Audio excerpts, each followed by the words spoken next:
Tu savais que les personnes plus grandes et ou plus attractives partent avec un avantage dans la vie? Et que tu le veuilles ou non, tu participes toi aussi à ce phénomène. Si tu as cliqué sur cette vidéo, c'est certainement parce que tu t'intéresses au fonctionnement de ton cerveau et que tu aimerais mieux comprendre ces mécanismes. Alors tu es ici au bon endroit, sois la bienvenue et reste avec nous parce que dans cet épisode, on va parler d'un biais cognitif très courant appelé l'effet de halo.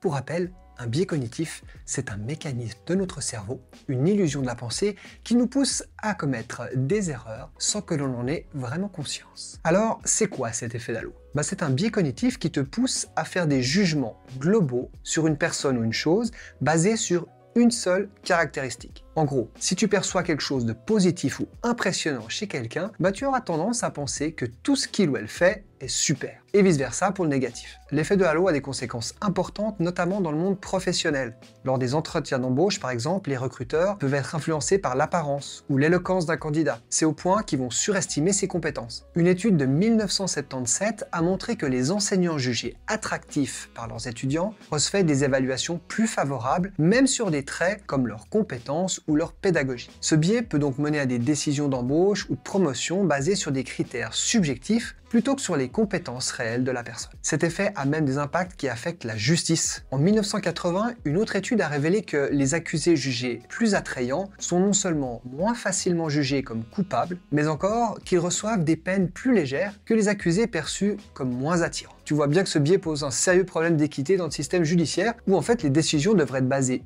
uniquement sur les faits et non sur des impressions personnelles. Même en marketing, il a été démontré dans une étude réalisée en 2000 que l'association d'une célébrité à un produit peut drastiquement augmenter l'intention d'achat indépendamment de la qualité réelle du produit ou du fait que la célébrité n'a aucune expertise dans le domaine. C'est dingue, non ? Encore plus incroyable avec les sites de rencontres. Le cofondateur du site américain OkCupid a découvert que les profils avec des photos attrayantes recevaient des notes sur leur personnalité plus élevées que les autres, même si elles n'avaient pas ou peu mis de description dans leur profil. Donc réellement, l'apparence peut biaiser notre perception de la personnalité ou des intérêts d'une personne. Mais alors, comment lutter contre cet effet de halo? La première astuce, elle est valable pour tous les biais cognitifs. C'est simplement être conscient que ce biais existe. Rien que le fait de savoir qu'on peut être influencé de cette manière est déjà à s'en prémunir. Ensuite, pense à prendre du recul et analyse chaque aspect d'une personne ou d'une situation indépendamment. Essaye de ne pas te fier à une première impression, surtout si elle est influencée par des facteurs comme l'apparence physique, vestimentaire ou la taille. Et finalement,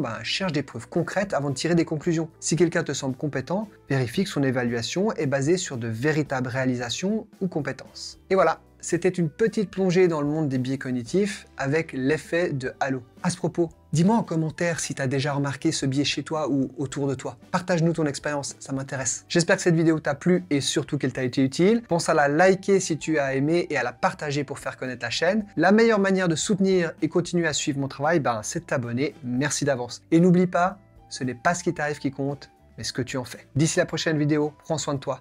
À bientôt. Ciao!